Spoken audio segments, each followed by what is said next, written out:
Welcome, everyone, to Understanding the Human Condition. I'm your host, Dr. James Flowers. I'm the founder and CEO of J. Flowers Health Institute, and I am super excited today to welcome our guest.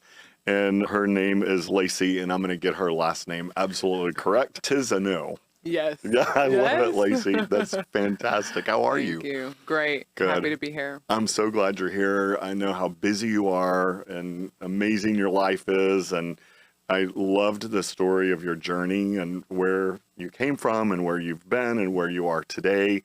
And almost more excited about where you're going in the future with something that's super excited that I hope we get to talk about today. Great. Yeah, Thank and you. that's your new app, right? Yes. All right. Yeah. I'm very excited today. We're talking about mother-daughter relationships, and we have an innovative new app to talk to you about that Lacey has created to enhance the relationship, and it's called Passport Journeys. Yes. I love it. Can you tell us about Passport Journeys? Sure. All So right. it's under development now, Yep. and it'll be ready in October. So the app is a teletherapy app for mother-daughter pairs. So mother-daughter want a better relationship. They download the app, fill out a few questions. Based on their answers, we'll match them with a licensed clinician, and then they'll start a monthly journey where they see their clinician, they see their therapist through the app. They get worksheets, journals, etc., and it's a healing journey for Yeah. mother-daughter pairs. That is so, when I first heard the story, my immediate reaction was, oh my gosh, I wish my mother and my sisters had had this app, Right. right? Yeah. Because mother-daughter relationships, like any relationship,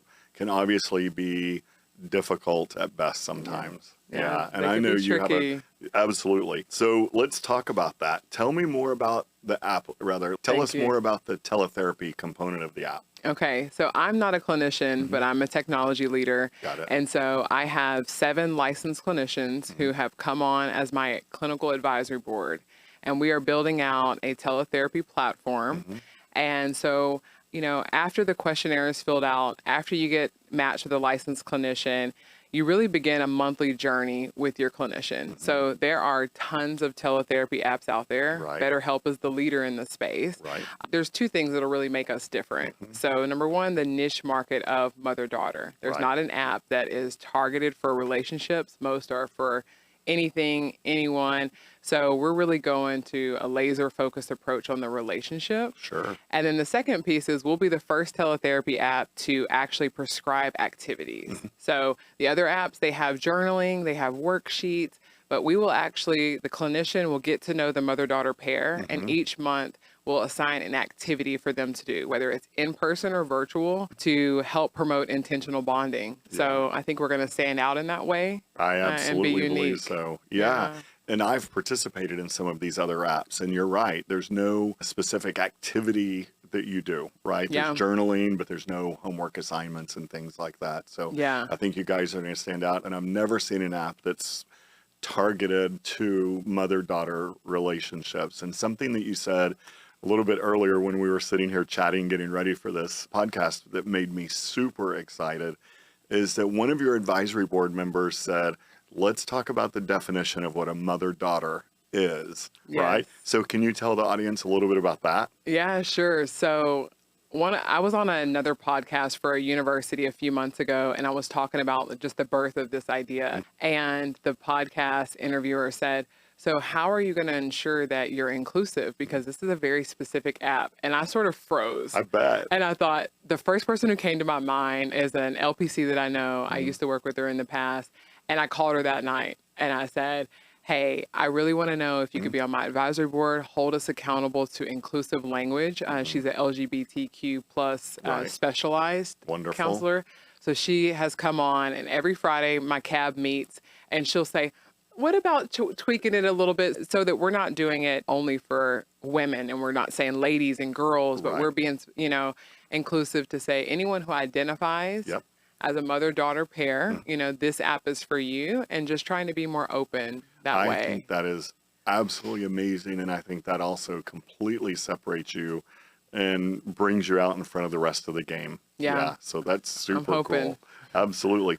Tell me what influenced this and what was the birth of the idea of this app? So great question. From the relationship piece, my own personal story with my mother is what inspired me to create it. So I have a beautiful love story to be told for my own mother-daughter relationship. And while I was going through some ups and downs with her, I also have been in technology, healthcare IT for over 10 years. And so when the pandemic hit, I saw, and my team had to support thousands of video visits with their therapists that were traditionally in person. Before the pandemic, they were coming in.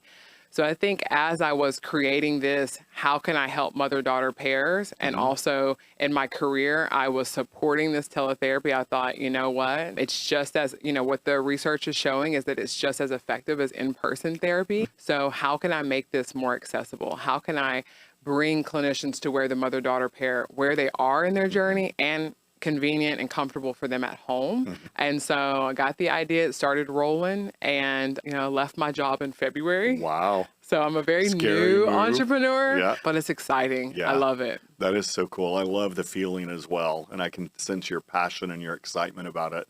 I would think that, it's not that I think, the pandemic really changed the way we think and react to teletherapy and Zoom meetings and everything else. So talk a little bit more about how the pandemic and teletherapy evolved for you personally and helping you become successful in launching this new app. Yeah. So I was working as director of IT at the time, and my team had to take clinicians who had been working for decades in front of their patients and really working through providing the therapy, providing their management.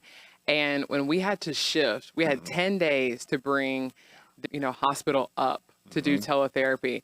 And when I watched it and watched how difficult it was for the clinicians, but then once everyone started going, how convenient it was. You no longer had to drive across town to come sit in the office. You could do it anywhere in your home. You could do it walking at the park, on an iPad, a phone. I think that convenience, and me being an innovative technology lover, I thought, okay, this is changing the game completely. And I think it's just that access. Being more accessible is what I fell in love with. I love supporting it. I loved getting clinicians comfortable with delivering teletherapy. So I think watching it, supporting it, and then I did my own through COVID. I have small kids. And so my therapist, I did weekly online on my iPad. I would go and lock myself in the closet, and she's like, how are you doing this week? And I'm looking at her on the iPad. I'm like, do you hear that out there? How do you think I'm doing? It's a mess. But, it allowed me to just be able to stay home, but also get the help that I needed during a very difficult time. And that's the goal. That's what we want to do. Yeah. Isn't it amazing? Teletherapy has been around for so many years, really, and traditionally used by physicians, or, cruise ships would use it when someone broke a leg or whatever for imaging and things like that. They would send it overseas and someone would look at it and get on teletherapy and do it, or sometimes hospitals would do it, or psychiatrists at psychiatric hospitals would do it for very brief moments, but we never really thought of expanding it. And Mother Nature, what is it? Mother Nature is a necessity of invention or something like that. We were forced into this innovation. We were really, And now today it's become mainstream. And so I think it's so timely for you to be able to do this. I'm interested in hearing more about your relationship with your mom and your story from childhood and how your life evolved into where you are today. I think our audience really needs to hear that story because it really speaks to your passion of this app. So I had a beautiful relationship with my mom. It was intense. It was a very intense dynamic. And I only had 10 years with her. So to start off with, she gave me up for adoption at birth. So at that time, my mom did not feel that she was fit or that she had the space to have a child, but the way it happened is very interesting. So she frequented a bar in Montrose, and my father managed the bar. And so she would come in, she was pregnant at the time. And I want to know what bar it was. The name of it was Michael's. I remember Michael's. Do you? Yeah. Okay. So right. my dad managed that gay white man who managed the bar. He had one arm, and my mom used to come in there. And so she's pregnant, but she's still coming in for drinks, and she's pouring her heart out to him. And she was planning for an abortion. And he said, look, because of my lifestyle, because, I won't have a kid, but I will take yours. And she thought he was kidding. And she was like, no. He said, I will pay. I want to get you sober. He said, I want to take care of you. I'll take care of all expenses. And they made an informal agreement in the bar. Right. But then a month before I was born, they did the adoption papers, and I left with him that day. I and have so chills over my entire body. yes. Yeah. So I lived with him, and when I was 6, going on 7, he passed away. And so his parents had to raise me. So we were here in Houston, but then his parents were down in Vidor, Texas. You went from Montrose to Vidor, Texas. Yes. Okay. Yeah. And so that's where I was raised. When I tell In people a that, white family. oh, all white family, Yep. all white school, community. And when I tell people now, as I, say, they say, where are you from? I say, Vidor. Vidor? I'm like, I was Yeah. adopted by a white family. It's a long story. Right. Yeah. So anyway, I grew up there. And then I was always told that my mother was dead. My father passed away. Your mom's dead. You live with your grandparents. And that was the story. Yeah. So I found out when I was a sophomore in college that she was actually alive. Wow. And I met her on Mother's Day, my sophomore year. Wow. And it was, mind-blowing. Wow. Right? My whole life I thought she was dead. And then being able to meet her, she was living in Houston at the Amazing. time. Yeah. And I was at Sam Houston down in Huntsville. And I called her up on the phone. I actually called 411 at that time. Do you remember Right. that? Oh, yeah. Okay. Absolutely. Yeah. So I called, and I was trying to get some information about her, and her name was on my birth certificate. And I said, I'm going to call. I was working at a gas station at that time. Okay. So it was early in the morning. It's Mother's Day. Yep. I call 411. I say, okay, I'm looking for, and I give her her name. Well, a guy is coming up to pay for his gas. So I put the phone down, and she's looking up the number. Right. He walks off. I pick it up. She's on the phone. What? Yes. And Oh, she's my like, gosh. she's asleep. It's like 6:30 in the morning. Right. Yeah. And she says, may I ask who's speaking? I said, well, I think I'm your daughter. Oh. And she says, Lacey? And I was like, what? She was like, where are you?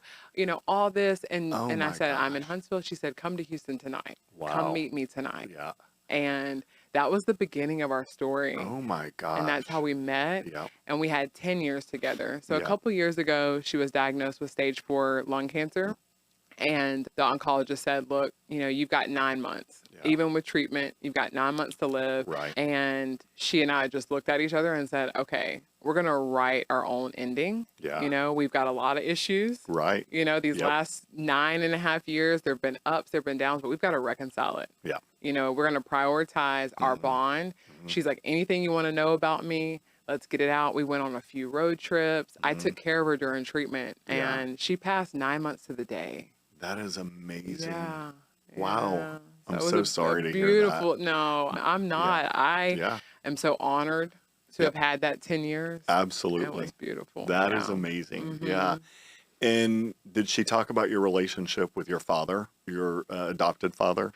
She did. She asked, Yeah, right? sure. She knew nothing about, she said, how was it growing up? When Right. I met her, she Yeah. didn't even know that he had passed away. Yeah. So she was like, what? And I said, she said, how was it growing up? And then she had lots of questions about how was I treated in Right. Vidor as a small black child in Sure. this homogenous Yeah. white environment. So she had lots of questions. Yeah. She had lots of guilt. Yeah. I think she was worried that she thought I was going to be in Houston. That Right. was the plan, Sure. be in Montrose. Right. So I think she harbored a lot of guilt. Yeah. And then I had some resentment Yeah, of as course well. you did. I Yeah. meet her, I come to Houston. She's thriving. She's Yeah. doing well. Yeah. She's in this nice condo in the Heights and Yeah. a VP of this ad agency.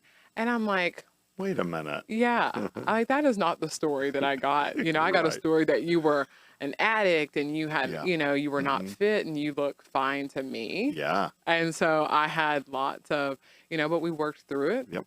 It was Yeah. hard, but, she had, her reasons. But the beautiful part is that we were able to forgive. Yeah. Absolutely. We were able Yeah. to say, it doesn't matter what decisions, what happened, you're dying. Yep. And I love you, and I'm caring for you, and I Yeah. forgive you, and That I'm is proud just of that. I am too. I'm so proud of you. Thank That's you. amazing. How were you treated growing up in Vidor? Well, you know what? Okay, I was treated wonderfully. Good. I have the most amazing family. Yeah. I had the most protective family. I think I was the favorite Yeah. of the family. I was the favorite at school. I Yeah. was prom queen, class president. Like, I don't have this, Yeah. story of, Trauma. abuse or trauma Yeah. so I had a beautiful childhood. I'll say that. But I also had one at which I did not embrace my identity. Yeah. So when I was small, I think to protect me, my family was, if anybody asks, you're not Black. Right.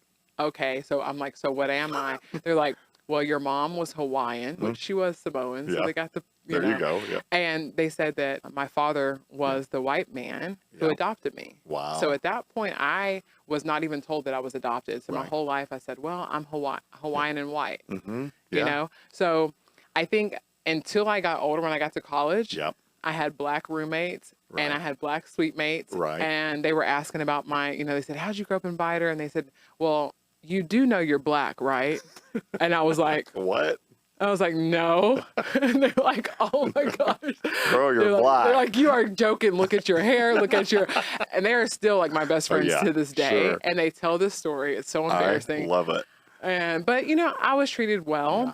And I think until I got older and I understood, okay, this is my identity, and took going through college for me to Right. embrace who I Sure. was. Yeah. Now going back, I'm like, wow, this place is a little sketch. Yeah. It's a Right. little, this is a Absolutely. tough place This is a little to harder be than I Black thought, yeah. and to be, Sure. So, but I had, Yeah. my experience was great. Yeah. That's so cool. Yeah. In all of that experience, you and I have somewhat similar stories, but different stories. I had a sister die of drug addiction, and I had a sister die of cancer, and a mother who has passed, and a father who died at 10. And so Yeah. you and I have both had that loss of experience from our family members, and that's difficult. And I'm doing what I do today because it's a passion and it's what I lived through with my family. And I feel like this is what brought you on this journey to develop this app, is your relationship with your family and your mom. Did the two of you do individual therapy or couples therapy, family therapy together? We did not do it together. She went through a little bit of individual therapy over the years, Yep. and then she did a rehab program. So she was an alcoholic. So she did go through rehab. She got sober for a little while, but we didn't do any, mother-daughter therapy. But I wish that Right. my app would have been around, because we would know. have done it. She was so Yeah. open to that. All type of modalities. She was always self-help. Yeah. So we would have been open to it, but I think we just didn't have that offering in our face. It's Right. not like it is today, Yep. where everything you see on your feed is mental health and hashtag Absolutely. self-care. Yeah. That wasn't happening. Yep. But I think if it were, we would have definitely done Absolutely. it. Yeah. That is so amazing. What an amazing story. What do you see in the future for the app? Well, I have 3 other products and services that are going to support the app, which I'm really excited about. So I'm building out these mother-daughter cabins. And so they're sort of like a bespoke tiny houses Yeah. that are for this, non-distracted getaway for mother-daughter pairs to book the cabins. You can either book them with a clinician that comes to visit the cabin and does therapy, or you can just do it as a restful weekend, unplugged. Right. So those cabins are something that I'm working on that'll be ready this fall. Amazing. Yeah, so and is those it here in the Houston area? It's in the Southeast Texas All right. area. All right. Yep. Love it. Yes. So then I have live events. So Yeah. I've already hosted 3, which have gone very well. And so we're going to do 1 per quarter. So my clinical team will help me. We'll have very thoughtful agendas for mother-daughter pairs to come, whether at lunch in the park, Yeah. if we're going to do spa days, Right. things like that. So Yeah. those events. And then an online gift shop for thoughtful gifting. Absolutely. So all of these things are going to support the app. Everything is tailored to the mother-daughter relationship for the business. So I see, we nail that over the next 5 years. We really get it down to a T, and then expand. So how can we take this model and do it for father-son? How can Absolutely. we take this model and do it for lovers and friends, etc.? Right. But we're laser focused on moms and Of daughters. course. Yeah. That is just amazing. Where do you see yourself in 5 years? In 5 years, I see myself packaging up Passport Journeys and selling it, getting acquired, and my kids at that time will be, I have a 5 and a 3-year-old, and they'll be older. And so I think after this 5-year push, I'll take some time Yeah. and I'll just be soccer momming it. Yeah. Until my next big idea. Absolutely. That's the hope. I'm sure more will just continue to roll out. Yeah. That's what entrepreneurial minds do. Yes. Yeah. Yes. So you're still in therapy. I'm still in Still therapy. in therapy, doing Yeah. therapy. My husband and I actually use a teletherapy app, Regain. It's under BetterHelp, and we see our therapist weekly. Yeah. I it. see my therapist weekly on Doxy Me every week. Yeah. Oh, very good. Absolutely. Yeah. Yeah. Every Tuesday at 10:45. There you go. Nice. If Yeah. I'm not there, she calls. Yeah, we love it. I love it. I do too. I think it's so important as a part of just all of our general lives and keeping our engines running smoothly and our mind running smoothly, and having someone that is a third party just speaking with and helping us maintain and navigate life in a healthy way. Yeah. So I think that this app with mothers and daughters and then eventually others and families and what have you is just so important to the world and what you're adding to it. So congratulations. Yeah, I think thank you. that's so cool. Yeah. Thanks a lot. So tell everybody how they can reach you and ask questions about the app or see if they can help in any way. Sure. Are you going to do, by the way, as a side note, are you looking for any funding? Yes, I just finished my first investor pitch deck, and I have my 5-year performa. So I am all ready to go into I'm interested in venture capital, Sure. pre-seed round, friends and family round. So I'm ready for funding. This first year, we need about $200,000. So I'm going to start a fundraise very soon. Yep. And then to reach me, we have passportjourneysapp.com as the website. I'm very active on LinkedIn and Instagram. Great. So All I right. post our journey there. So connect with me, add me. I'd love to have more Absolutely. people. Yeah, you bet. And it's Lacey Tezino. Yes. Lacey Tezino. And you guys, please keep up with her. Keep up with her journey. Look her up on LinkedIn. She's an amazing, successful woman that I'm so proud to be now friends with, I think. Thank you. Thank And you. we want you to stay in touch with us, and we want to help you in whatever way we can. So thanks for being here today. And everyone, thank you for tuning in. We appreciate you. Look us up as well at jflowershealth.com, 713-783-6655. Have a great day, everybody. Thank you.